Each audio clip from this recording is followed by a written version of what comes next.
안녕하세요 여러분들 반갑습니다. 9월 5일 10분 만에 시장 읽기입니다. 오늘도 여러분들의 소중한 투자 시간 아껴드릴 수 있는 인사이트로 준비해왔는데요. 오늘 본격적으로 들어가기 전에 지난 영상에서 제가 어떠한 얘기를 드렸는지 잠깐 보시죠. 제가 8월 25일에 제작한 영상인데 약 한 300분 정도 참여해 주셨어요. 그런데 좋아요 수는 13개밖에 되지 않습니다. 여러분들 좋아요 한 번씩 부탁드리면서 그럼 들어볼까요? 제일 중요한 것은 수주 잔고겠죠. 1분기 대비 2분기 수주 잔고 현저하게 감소된 것을 우리가 확인해 볼 수가 있겠는데, 자, 수주 잔고가 줄었다는 뜻은 현재 수주를 받지 못했다. 즉 3분기 실적이 더 악화될 가능성이 높다라는 판단 내려볼 수가. 자, 보셨죠? 제가 말씀드렸던 게 바로 이 수주 잔고 감소로 인한 이 3분기 실적 악화였습니다. 오늘은 거시적인 측면에서 다시 한번 살펴보려고 하는데요. 본격적으로 영상 보시기 전에 이 구독과 좋아요, 알림 설정 부탁드리면서 바로 보시죠. 자, 여러분들 아시다시피 재룡전기의 주가 상승 트리거는 늘 뚜렷했습니다. 바로 실적이었죠. 2022년 매출 860억, 그리고 2023년 1800억, 2024년 2600억으로 이렇게 매출이 급격하게 커지면서 주가도 급등을 이끌었습니다. 다시 말해서 재룡전기는 업황과 실적이 주가가 강하게 연결된 전형적인 실적형 종목이다라고 볼 수가 있겠네요. 그런데 여러분들 2025년 2분기 실적은 전년 동기 대비 상당히 아쉬웠었죠. 그 이유 중 하나로 제가 강조했던 게 바로 이 트럼프 행정부의 관세 정책이었습니다. 실제로 관세청에서 발표한 이 8월 수출입 현황 자료를 함께 보도록 할 텐데요. 자, 여러분들 여기 보시면은 8월 전체 수출 584억 달러로 전년 동기 대비 1.3% 증가가 되었죠. 하지만 여러분들 시장 예상치는 4에서 5% 성장이었어요. 즉 기대치에는 한참 미달했다라고 볼 수가 있겠는데요. 여기서 중요한 건 세부 항목이에요. 제가 이렇게 잠정치 조회를 가지고 왔는데요. 자, 여기 보시면은 중국, 미국, 유럽연합 뭐 등등등 상당히 많은 나라가 보이고 있습니다. 자, 보시면은 제일 중요한 것은 8월이겠죠. 자, 중국 같은 경우 거의 미미한 변화입니다. 제가 네모 박스를 한번 쳐보겠습니다. 네모 박스를 쳐보자라고 한다면은 중국 같은 경우 거의 미미. 자, 미국은 일단 나중에 보도록 할게요.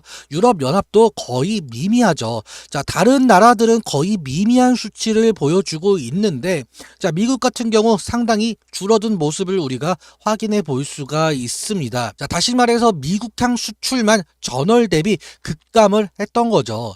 여러분들 이거 정말 중요합니다.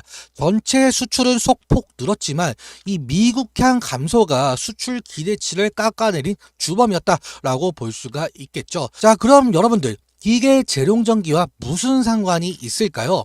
아시다시피 재룡전기는 이 전력만 변압기 수출을 통해서 이 미국 시장 비중이 상당히 큰 기업이죠. 즉 미국향 수출이 줄어들게 되면은 실적에 타격이 올 테고 주가 압박으로 이어질 수밖에 없습니다.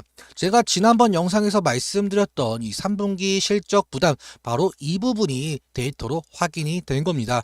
여기에 더해서 연합기 수출량 자료도 우리가 함께 보도록 할 텐데요.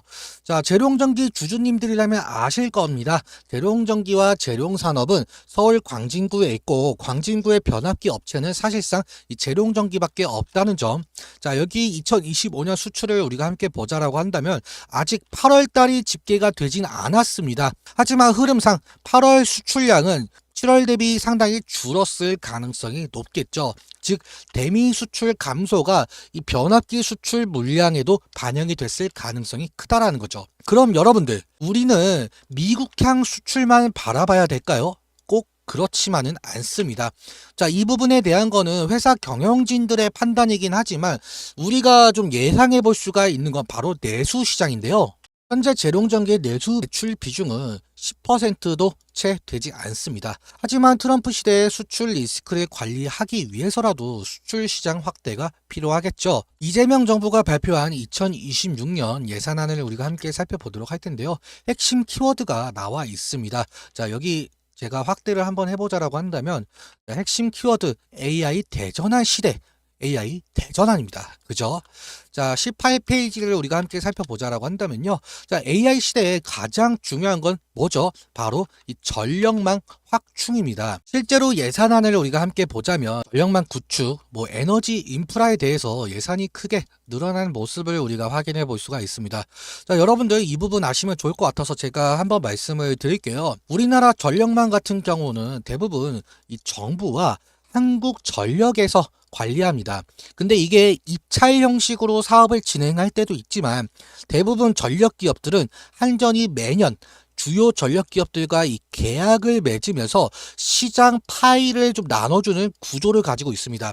자, 그렇다면 다시 이 반기 보고서를 우리가 살펴보도록 할 텐데요. 자, 여기 반기 보고서를 보시면은 자, 수출 같은 경우는 상당히 크게 좀 잡히고 있는 모습을 우리가 확인해 볼 수가 있습니다. 자, 하지만 내수 부분을 우리가 함께 볼게요. 내수 부분은 그다지 크게 차이가 안 나는 부분을 우리가 확인해 볼 수가 있죠. 즉, 다시 말해서 전력 기업들은 어느 정도 매출은 꾸준하게 발생이 될 수밖에 없다라는 건데, 이번에 2026년 예산안을 보면서 예상해 볼 수가 있는 거는 전력 인프라망 구축 사업에 대한 예산이 늘어났기 때문에 이 내수 매출 비중도 늘어날 가능성이 있다라고 판단을 해볼 수가 있다는 거죠. 자, 여러분들, 미국항 수출에 대한 완벽한 맨징은 할 수가 없겠지만 그래도 어느 정도는 가능하다라는 말씀드리면서 차트 한번 살펴보도록 하겠습니다. 자, 먼저 큰 그림부터 살펴보도록 할 텐데요. 자, 여러분들 이 차트 같은 경우 항상 이 장기적에서 그리고 중기적 그리고 다시 이 단기 순서로 보는 습관이 상당히 중요합니다. 그래야 큰 그림 속에서 현재 위치를 좀 파악을 할 수가 있거든요. 먼저 장기적으로 우리가 살펴보자라고 한다면 과거 10만 700원을 찍고 나서 장기 하락 추세에 좀 들어갔습니다. 자, 이후 반등은 조금씩 있었지만 여전히 큰 그림 안에서는 하락 추세선 아니죠. 장기 매물대를 우리가 살펴보자라고 한다면 지금 4만 원에서 6만 원대 구간 거래량도 함께 보시면 될 것 같은데요. 이 구간대에 매물대가 상당히 두껍게 쌓여 있죠. 그래서 향후 반등 시에도 이 구간이 강력한 저항대로 좀 작용할 겁니다. 자, 반대로 33,000원 부근은 장기적으로도 굉장히 중요한 지지선인데요. 이 자리가 무너지게 된다면 여기 2만원 구간까지도 내려올 수가 있겠습니다. 자, 그리고 최근으로 놓고 보자라고 한다면 자, 지금 33,000원 지지와 이 35,000원 그러니까 이 박스권 안에서 지지부진한 흐름을 보여주고 있죠. 그러면서 이 거래량도 조금씩 줄어들고 있는데요. 즉 다시 말해서 투매는 끝났지만 새로운 매수세도 강하지 않다라는 뜻이죠. 따라서 이 33,000원 이 구간대를 좀 지켜주게 된다면 이 단기적으로 반등이 가능하겠지만 35,000원 부근 이 구간을 돌파가 안 된다면 다시 하락 테스트가 나올 수도 있겠습니다. 자, 그러면은 수급도 함께 살펴보도록 할 텐데요. 한 달 기준으로 우리가 살펴보자라고 한다면 개인은 7만 주 순매도, 외국인은 13만 주 순매수, 기관은 또 5만 주 매도를 하고 있습니다. 즉 다시 말해서 이 개인과 기관이 던진 물량이 외국인이 다시 다 받아내면서 지지가 형성이 되고 있다라는 거죠. 증권사별로 우리가 살펴보자라고 한다면요. 여기 외국계 증권 창구에서 상당히 들어온 모습을 우리가 확인해 볼 수가 있습니다. 모건스탠리, JP모건 서울 그리고 UBS 증권, 이 시티그룹 같은 외국계 창구에서 매수가 들어오고 있고 이 국내 증권사 창구에서는 여전히 매도가 우위인 흐름이죠. 그래서 지금 재룡전기가 33,000원을 버티는 힘은 이 외국인의 매수세에서 나온다라고 보시면 될 것 같습니다. 정리해드리자면은 재룡전기는 현재 33,000원 이 구간 지지가 핵심 포인트죠. 이 자리를 지키게 된다라고 한다면 단기적으로 이 35,000원 부근까지 좀 반등하겠지만 돌파에 실패를 하게 된다라고 한다면 다시 하락 테스트가 나올 수도 있겠습니다. 하지만 이 35,000원 돌파 완벽하게 해준다라고 한다면은 지금 여기 7월 1일 부근이죠. 이 전고점 부근까지 갈 가능성도 좀 염두에 두시고요. 수급을 보자면 최근 한 달간 이 외국인의 꾸준한 순매수가 버티는 힘을 주고 있고 개인과 기관은 여전히 매도 우위죠. 즉 외국인의 수급이 이어지는지가 향후 관전 포인트가 될 수가 있겠습니다. 다시 투자 전략 말씀드려보자면 단기 투자자로서는 33,000원 지지 확인 이후에 35,000원이나 37,000원 부근에서 일부 차익 실현 하셔도 될 것 같고요. 중장기적으로 좀 보실 분들은 외국인 매수세가 유지가 되는지 확인하면서 이 분할 매수 적 접근하는 방법이 좀 용이하겠습니다.